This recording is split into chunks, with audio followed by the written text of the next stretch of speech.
Hello दोस्तों, ज़रा सोच के देखिए, जहाँ पर पेटीएम जैसे, फ़ोनपे जैसे, गूगल पे जैसे, अमेज़न पे जैसे इतने सैचुरेटेड मार्केट में कोई फ़िनटेक कंपनी, कोई फ़िनटेक स्टार्टअप को शुरू करने के बारे में सोचना कितना रेडिकुलस लगता है, कितना रिस्क टेकिंग लगता है। लेकिन एक फ़िनटेक स्टार्टअप को शुरू करा 2018 में अशनीर ग्रोवर, भाविक और शाश्वत नागरानी ने।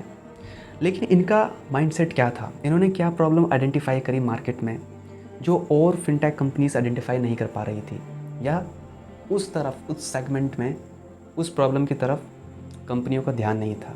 तो ऐसी एक प्रॉब्लम को इन्होंने सॉल्व आउट करा थ्रू भारत पे के। ऐसी कुछ कहानी है भारत पे की। आज हम अश्नीर ग्रोवर को एज अ सक्सेसफुल बिजनेसमैन और एक बहुत ही जबरदस्त शार्क टैंक का शार्क देखते हैं कि डिजिटल पेमेंट्स लेने के लिए हर एक दुकानदार के पास अलग अलग तरह के क्यूआर कोड्स होते थे। जैसे मान लो कि अगर आप पेटीएम यूज करते हो लेकिन दुकानदार के पास तो फोन पे का क्यूआर कोड है, तो ऐसे सिनेरियो में आप डिजिटल पेमेंट्स नहीं कर पाओगे। Bharat Pay, in spite of being a newbie in the crowded wallet market, has already reached a $2.8 billion valuation in just 3 years of its launch. And within this short span of its existence, it's already serving more than 7.5 million merchants in more than 140 cities and claims to process over 110 million UPI transactions per month. Ashneer Grover launched Bharat Pay with a vision to revolutionize the payment systems in India. Single QR code was enough to transfer funds from your bank account to my bank account without any hurdles of a closed ecosystem. तो जब इतने सारे competitor exist करते हो market में, fintech sector में, जैसे Google Pay, Paytm, phone पे, अमेज़न पे, मोबीक्विक, अगर कोई भी फिनटेक कंपनी शुरू होगी तो एक मेनली क्वेश्चन ये होता है कि मैं अपने कॉम्पिटिटर से क्या डिफरेंट करने वाला हूँ, क्या अलग करने वाला हूँ। तो भारत पे क्या डिफरेंट करता है और फिनटेक कंपनियों से या और पेमेंट्स ऐप से? तो जैसे कि फ़ोन पे, पेटीएम, गूगल पे जो ऐप्स हैं, गूगल पे यानी जी पे जिसको हम बोलते हैं अपनी नॉर्मल लैंग्वेज में, ये जो ऐप्स हैं ये यूज़र को, कस्टमर को पेमेंट करने के लिए इनकरेज करती है डिजिटली, कि कोई भी पेमेंट हम डिजिटली कर पाएँ अपने फ्रेंड्स के साथ, अपने रिलेटिव्स के साथ, या किसी भी रिटेल स्टोर पे हम पेमेंट्स कर सकते हैं पेटीएम के थ्रू, फ़ोन पे, गूगल पे के थ्रू या अमेज़न पे के थ्रू। लेकिन ये तो हमारे लिए बड़ा बेनिफिशियल है कि हमको पैसे खर्च करने की ज़रूरत नहीं है, निकालने की ज़रूरत नहीं है एटीएम से, हम डायरेक्टली ऑनलाइन ट्रांजेक्शन कर सकते हैं। ये बड़ा बेनिफिट है अगर एक कस्टमर के पॉइंट ऑफ व्यू से देखा जाए। यानी कोई एक मर्चेंट है, मर्चेंट मतलब किसी का कोई स्टोर है, कोई एक बिज़नेस ओनर है, किसी की किराने की दुकान है, किसी का मेडिकल स्टोर है, वहाँ पर उस पर्सन को, उस बिज़नेस ओनर को पेमेंट रिसीव करने में प्रॉब्लम क्रिएट हो रही थी, और उस प्रॉब्लम का सॉल्यूशन निकाला भारत पे ने क्यूआर कोड से, कि इन्होंने मर्चेंट्स के लिए एक ऐसा सॉल्यूशन निकाला कि वो किसी भी यूपीआई ऐप से पेमेंट रिसीव कर पाएँ। भारत पे के आने से पहले क्या होता था, जैसे किसी की किराने की दुकान है, ग्रोसरी स्टोर है, वहाँ पर अगर कोई पर्सन कुछ भी ग्रोसरी प्रोडक्ट बाय करता है और वो पेमेंट करता है, तो हो सकता है कि वो पेटीएम यूज़ करता हो, तो उस दुकान वाले को पेटीएम का क्यूआर कोड रखना पड़ता था कि आप पेटीएम के क्यूआर कोड से स्कैन करके पेमेंट करो। कोई है जो गूगल पे यूज़ करता है, उसके लिए गूगल पे का क्यूआर कोड है, कोई है फ़ोन पे यूज़ करता है, उसके लिए फ़ोन पे का क्यूआर कोड है। तो different kinds of QR code थे जिससे कोई भी कस्टमर पेमेंट कर पाए।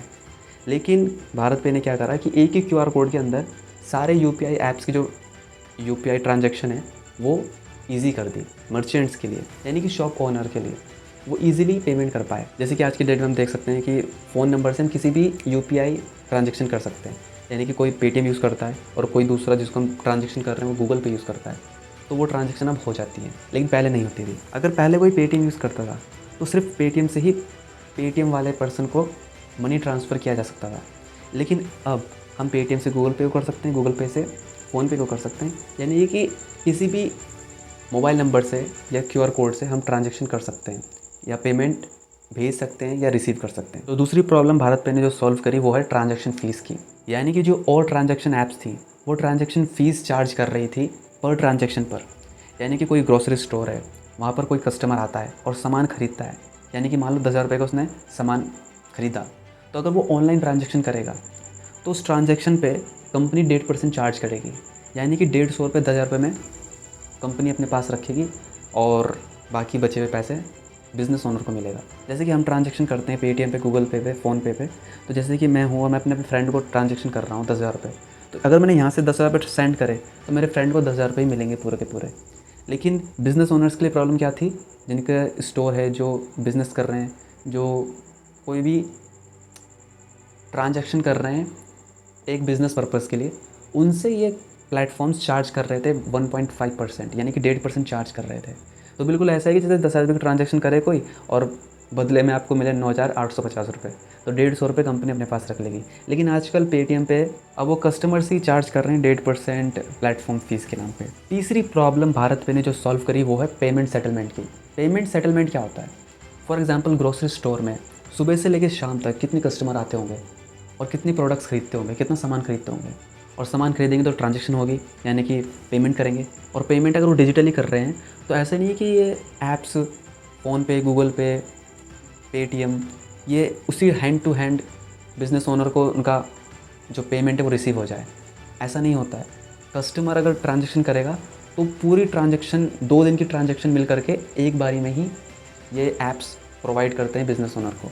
लेकिन हम अगर ट्रांजैक्शन करेंगे कि अपने फ्रेंड को, तो उसी टाइम पैसा चला जाता है, उसी टाइम मनी ट्रांसफ़र हो जाता है कि यार आपका फ्रेंड का फ़ोन आया, यार ज़रा 100 रुपये ट्रांसफ़र करिए, 100 रुपये की ज़रूरत है, तो आपने 100 रुपये सेंड करे, उधर 100 रुपये गए, तो ये तो ये इंस्टेंट ट्रांजैक्शन हो गई हम जैसे कस्टमर के लिए। लेकिन जो बिज़नेस ओनर है, जिनकी कोई शॉप है, जो कुछ बिज़नेस कर रहे हैं और वो ऑनलाइन ट्रांजैक्शन करेंगे, तो वो 2 दिन तक उनका पैसा लटका रहता है, 2 दिन के बाद उनका सेटलमेंट होता है। तो ये प्रॉब्लम को उन्होंने सॉल्व करा और 24 घंटे के अंदर जो ट्रांजैक्शन है पूरे दिन की, जितनी भी ट्रांजैक्शन हुई हो, 50, 60, 70, 80 जितनी भी ट्रांजैक्शन होती है पर डे की, वो 24 घंटे के अंदर ही अंदर ये पेमेंट सेटलमेंट कर देते हैं। तो इन 3 प्रॉब्लम्स पर इन्होंने काम करा और इन 3 प्रॉब्लम्स का सोल्यूशन निकाला एक बिज़नेस ओनर के लिए, एक मर्चेंट के लिए। स्मॉल मिड साइज्ड बात करी जा सकती है, नॉट अ लार्ज साइज़ में, लेकिन ये B2B बिज़नेस मॉडल है, यानी कि बिज़नेस टू बिज़नेस के लिए है। लेकिन सवाल ये उठता है भारत पे का रेवेन्यू मॉडल क्या है, यानी कि वो अर्न कैसे करता है। तो भारत पे लोन्स के थ्रू अर्न करता है, यानी कि जो मर्चेंट्स हैं, क्योंकि ये फोकस करता है स्मॉल सेगमेंट मर्चेंट्स पे जो लोन्स चाहते हैं अपना बिज़नेस को एक्सपेंड करने के लिए। और अगर लोन्स लेने की बात करी जाए तो इंटरेस्ट रेट वेरी हाई होता है आज के टाइम पे, चाहे क्रेडिट कार्ड के थ्रू हो तो बिल्कुल ख़तरनाक है, जिसमें कि 18 से 40% तक इंटरेस्ट रेट जा सकता है। तो इतना वो कमाएंगे नहीं जितना कि वो लुटा देंगे। भारत पे क्या करता है, लोन्स प्रोवाइड करता है। 2020 में सितंबर में इन्होंने 80 करोड़ का लोन दिया अपने मर्चेंट्स को 2% पर मंथ के हिसाब से। तो इससे ये 2% के हिसाब से अर्न करते हैं अपने लोन्स के थ्रू, जिसको कि बोलते हैं भारत पे लोन्स। सेकंड इनका रेवेन्यू स्ट्रीम है POS मशीन। POS मशीन मतलब क्या? Swipe machine. स्वाइप मशीन के थ्रू ये 2% चार्ज करते हैं, डेबिट कार्ड और क्रेडिट कार्ड को एक्सेलेबल करते हैं अपने मर्चेंट्स के लिए, जिससे कि वो पेमेंट एक्सेप्ट कर पाएँ डेबिट कार्ड और क्रेडिट कार्ड से भी।